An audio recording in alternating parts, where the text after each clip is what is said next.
오늘 첫 소식입니다.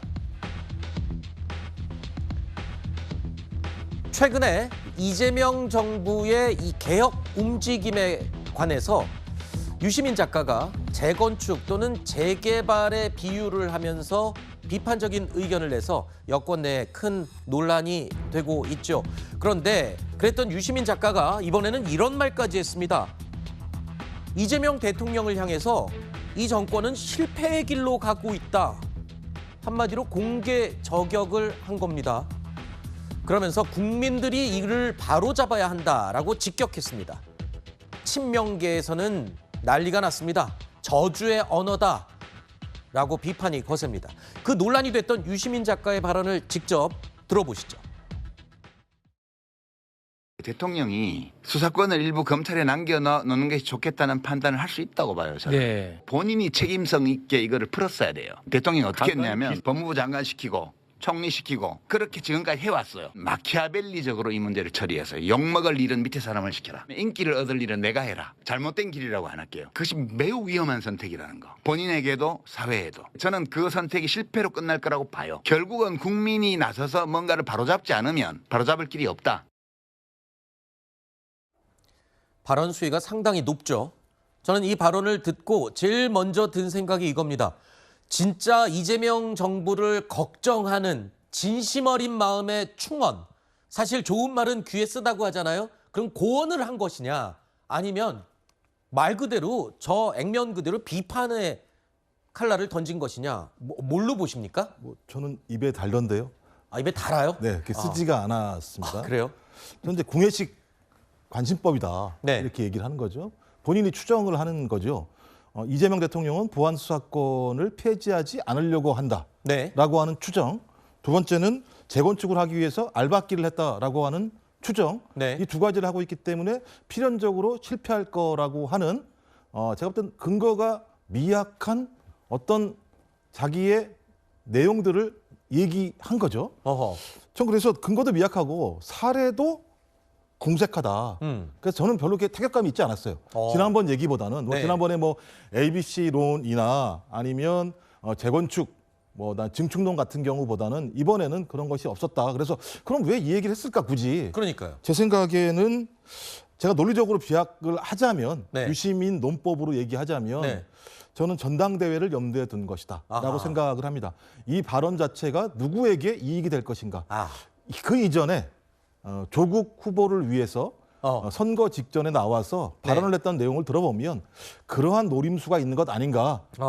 하지만 그런 노림수를 위해서 대통령을 직격할 정도까지 가야 되는가라고 하는 부분에서는 유시민 작가도 이제는 좀 한계에 다다른 게 아닌가 이런 생각이 들었습니다. 그만큼 전당대회를 앞두고 당대표 선거 분위기에서 유시민 작가가 옹호해야 하는 그 대상이 어려워졌다는 얘기인가요? 지금 상황이? 아직까지 뭐 여론조사 정도밖에 나오지 않았기 때문에 네. 이런 얘기 해도 됩니까? 여론조사 얘기하면 안 된다고 말씀하셔가지고. 아니요, 뭐 수치를 정확하게 말씀하시면 저희가 또 찾아서 예, 다 공지를 해야 됩니다. 지난번 상황보다는 어려운 상황으로 가고 있다라고 네. 생각을 하고요. 그 어려운 상황과 관련해서 상당한 위기감을 느끼고 있다라고 하는 부분들이 네. 저는 도처에서 감지가 되고 있고 어허. 또 특히 고민정 후보가 출마했다라는 측면에서는 네. 친문 세력 일부 같은 경우도 어허. 정청래 당대표와는 네. 일정한 차이를 두고 있다고 볼 수 있기 때문에 그렇게 저는 판단을 합니다. 그렇군요. 유시민 작가가 그러니까 철저하게 전당대회를 위해서 저런 날선 발언을 한 거다 이렇게 해석을 해주셨거든요.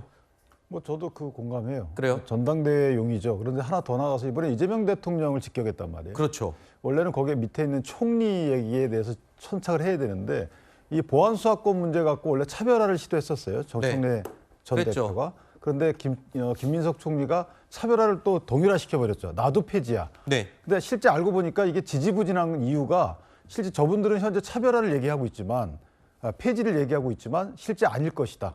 그래서 아마 이분들은 전당대회가 끝나게 되면 보안사건 문제를 폐지하지 않을 것이다. 네. 이렇게 해서 이제 전당대회에 초점을 맞춘 거예요. 그래서 네. 분명히 차별을 해놓은 거죠.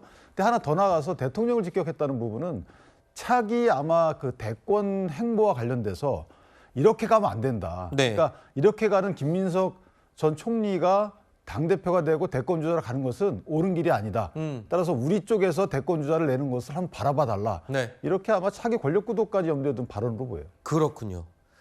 그리고 아까 유시민 작가가 했던 발언 중에 이런 얘기가 있었죠. 마키아벨리적인 사고. 쉽게 말해서 나쁜 일, 이 고된 일은 아랫사람을 시키고 자기는 인기 얻는 일만 한다. 이렇게까지 언급을 했습니다. 자, 이런 말까지 나오자 친명계에서는 아주 강한 반발이 나왔습니다. 일단 들어보시죠. 유시민 작가는 직접적으로 노골적으로 이재명 대통령을 디스한 거죠. 대통령이 모든 일을 다 할 수 없어서 장관이라는 직제를 둔 겁니다. 효율적으로 일을 하기 위해서 대통령은 지침을 주고 방향을 잡아주고 실무적인 일은 장관이 하는 거죠. 유시민 작가가 대통령을 향한 메시지 도저히 공감이 안 간다라고 생각하는 분들이 의외로 많습니다. 저는 유시민 작가께서 왜 이러시는지 한번 묻고 싶고요. 대통령이 모든 일을 다 할 수가 없는 거 아니냐. 그러니까 장관도 있고 총리도 있고 여러 분야에 참모를 둔 건데 굳이 저렇게까지 나쁜 일, 힘든 일, 욕먹는 일은 아랫사람 시키고 본인은 인기 관리만 한다. 이런 식으로 굳이 얘기하는 것 도무지 의도를 알 수가 없다고 얘기를 하거든요. 네. 그러니까 뭐 사실 민주당 쪽에서 생각을 해보자면 그 시선으로 생각을 해보자면 이것은 정말 비판을 넘어선 저주에 가까운 그렇죠. 그렇게 받아들일 수밖에 없는 상황이 아닌가. 근데 뭐 지금 모든 그 변수의 핵심은 역시 전당대회에 있다라고 보여집니다. 지금 뭐 문조로 시작하는 그런 뭐 폄훼성 그런 언어들로부터 출발해서 사실 유시민 전 이사장의 경우에는 지금 계속해서 뭐 ABC론에 이어서 중축, 재건축론, 거기다가 요번에 이를테면 뭐 3단 고음이 아닌 3단 논법으로 지금 현 대통령에 대해서 강한 비판의 언어를 쏟아낸 것으로 보입니다. 이것은 결국 그 지금 전당대회를 앞두고 있는 상황에서 지금 당의 강성 지지층의 일종의 소고하는 그런 언어를 보인 것으로 보이고 또 특히 이재명 대통령에 대해서 이것은 이런 방식으로 나가게 되면 실패로 귀결될 것이다. 그리고 결국은 이것이 대통령의 말을 복종하게 되면 그것은 결과적인 실패로 귀결될 것이며 이것은 명백하다라는 방식으로까지 표현한 것으로 봐서는 이번 전당대회에서 특정 후보를 겨냥해서 이에 대해서 힘을 모아달라라는 뜻이 숨겨져 있는 것이 아닌가라고 생각이 됩니다. 지금까지 뭐 계파 갈등, 명청 갈등 뭐 이런 이야기를 할 때마다 대통령과 온도차가 있는 발언 또는 각을 세우는 듯한 뭐 포지션 이런 것만으로도 비판을 받았었잖아요. 그렇죠. 근데 유시민 작가는 아예 이재명 정권은 실패할 것이다. 이렇게까지 얘기를 했거든요. 그러니까요. 더군다나 집권 이제 겨우 2년 차에 들어가 그러니까요. 현직 대통령의 그 실제 권력의 힘이라고 하는 것은 상당한 수준에 있는데도 불구하고 이와 같이 마치 상대 측에서 비판하는 것도 저 정도 하게 되면 굉장한 비판을 받을 만한 그런 언사를 활용해서 강한 어조로 지금 이야기를 하고 있지 않습니까? 이런 그 정도로 전당대회가 중요한 건가요? 대통령을 그렇죠. 아예 이 정권은 실패할 거야 라고 말해야 할 정도로 전당대회에 목숨을 거는 건가요? 왜 그러냐면 이번 그 전당대회를 통해서 선출된 그 대표의 경우에는 차기 2028년에 있게 된 총선에서 주요한 역할을 할 수 있기 때문에 이것이 이제 전체적인 공천 방향, 나아가서 2030년 대선에 이르르는 그 행로를 결정하는 것이기 때문에 어쩔 수 없는 선택으로 이렇게 하지 않았나라는 생각이 듭니다. 이번에 유시민 작가가 한 발언 내용 중에는요. 지난 지방선거와 관련된 내용도 있었습니다. 민주당이 서울시장 후보였던 정원호 전 후보를 공천한 것을 두고도요. 불공정한 경선이었다. 그리고 이재명 대통령의 불필요한 개입이었다라는 식으로 지적을 했습니다. 서울시장 민주당 후보 경선을 불공정하게 만들었어요. 대통령이 SNS에 정원호 씨를 띄워가지고. 그 불공정 경선이에요. 서울시장도 명픽을 넣으려다 실패했어요. 당대표도 명픽을 넣은 거예요. 지금 대통령이 직접 나서서 정청래는 나오지 마라고 말을 안 했을 따름이지 SNS에 여러 차례 국무총리 그냥 덕담 차원을 넘어서는 띄우는 작업도 했고요. 대통령이 무엇 때문에 이 욕심들을 자리 주요 포스트에 자기가 원하는 사람을 집어넣으려고 이렇게 집요하게 노력을 하는 걸까? 정원호 후보를 이재명 대통령이 명픽으로 넣으려다 실패한 거고 정청래 대표에게 나오지 말라고 한 메시지를 던진 것이다. 와, 이거 누가 들으면 이거 국민의힘에서 얘기하는 거 아니에요? 스타?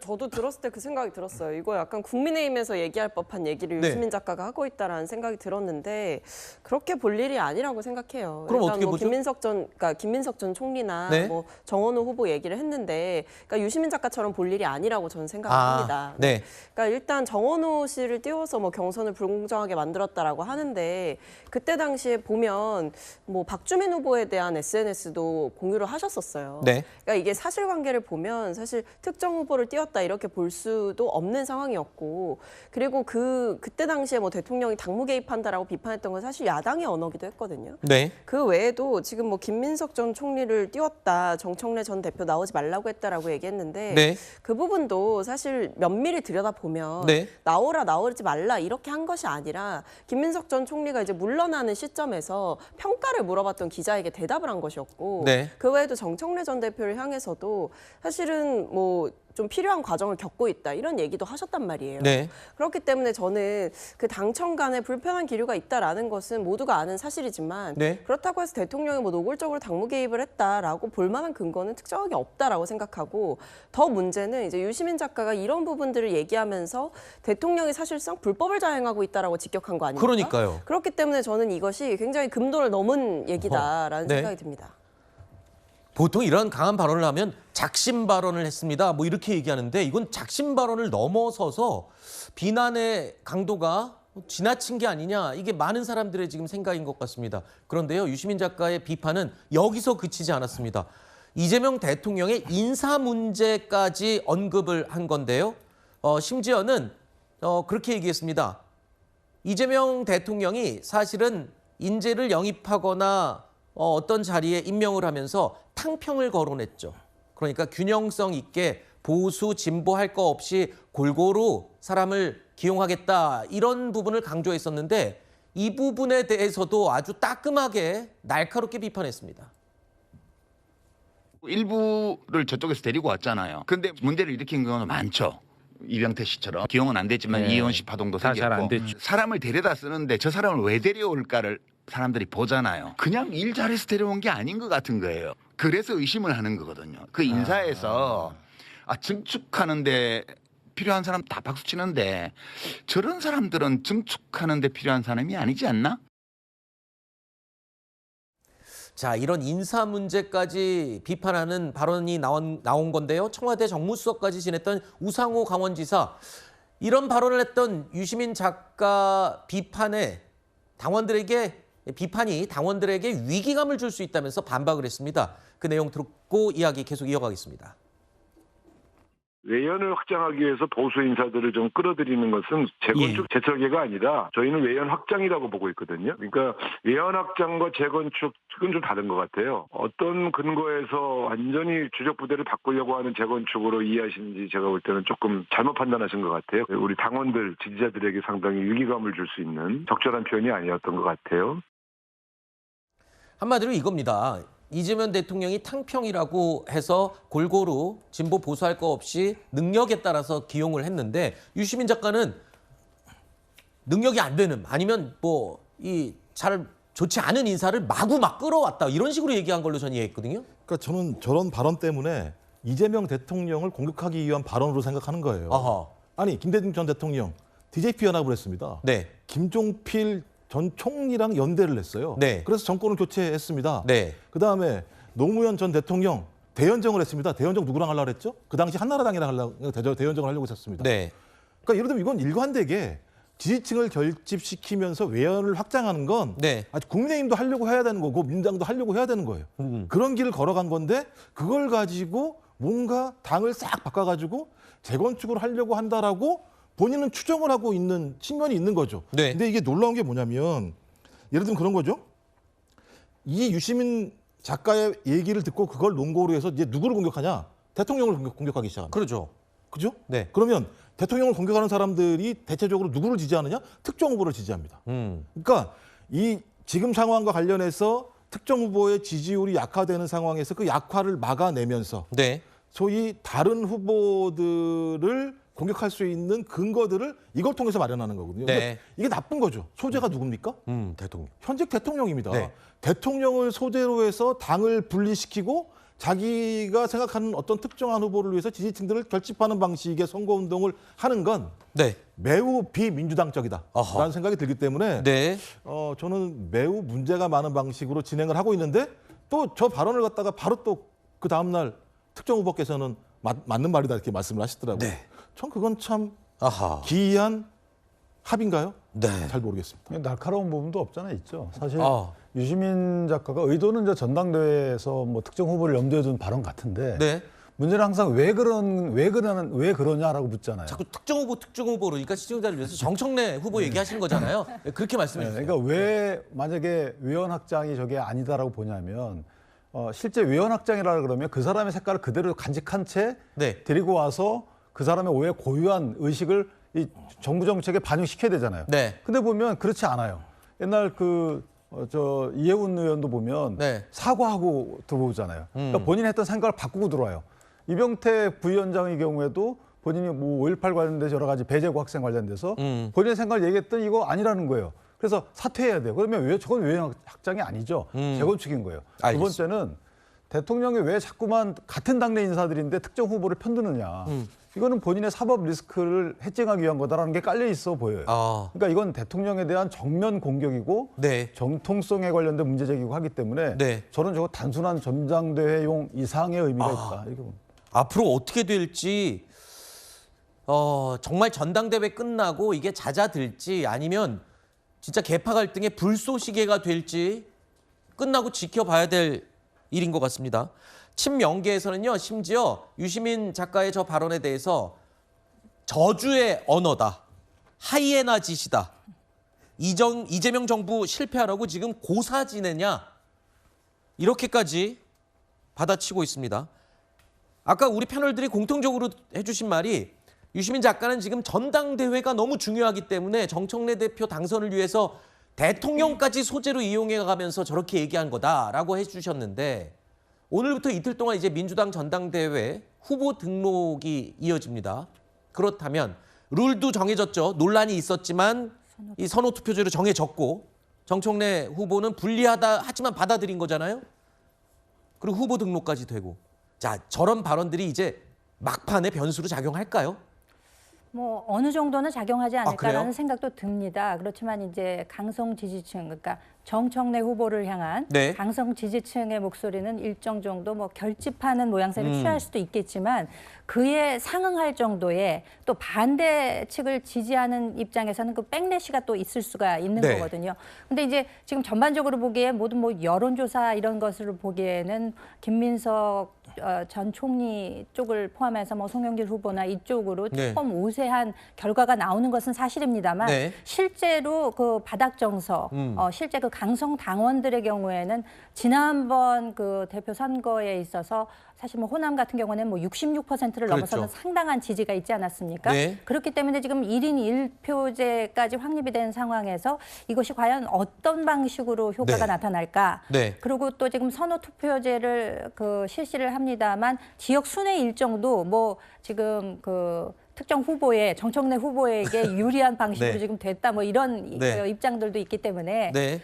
과연 이 영향이 어느 정도나 미치게 될까? 요거는 좀 의문인 점은 있는데요. 저는 네. 지금 사실 근데 이거보다 그러면은 이 과정 중에서 얼마만한 그 독설이 더 장렬할 것이냐. 아하. 이것이 당 내부의 자중 질환을 어느 정도로 확대시켜서 네. 이를테면은 전당대회가 끝나고 결정이 난 이후에도 이것이 어떤 분란으로 이어질 것인가. 네. 여기에도 상당한 관심이 모아지고 있는 것은 사실인 것 같습니다. 알겠습니다.